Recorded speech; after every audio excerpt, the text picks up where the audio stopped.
Hey there, quick quiz. Can you use este or aquel in a sentence? Put your answer in the comments below. Let's see who's been studying. Okay, let's learn one of the trickiest parts of Spanish, the words for this, that, these, and those. I'm talking about este, esta, ese, aquel, and all their plurals.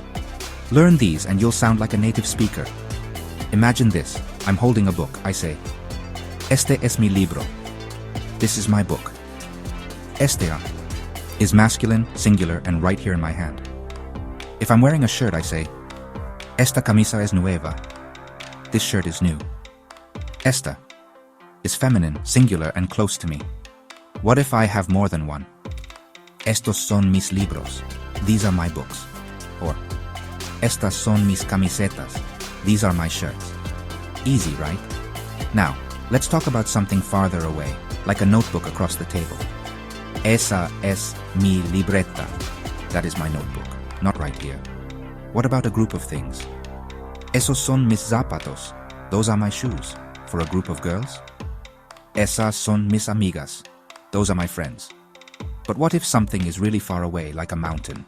That's when we use Aquel. Aquel es el Monte Pico. That is Mount Pico, way over there. If you see a bunch of trees far away, aquellos árboles son altos. Those trees are tall. And for houses, aquellas casas son antiguas. Those houses are old. Let's review. Close to you. Este, esta, estos, estas.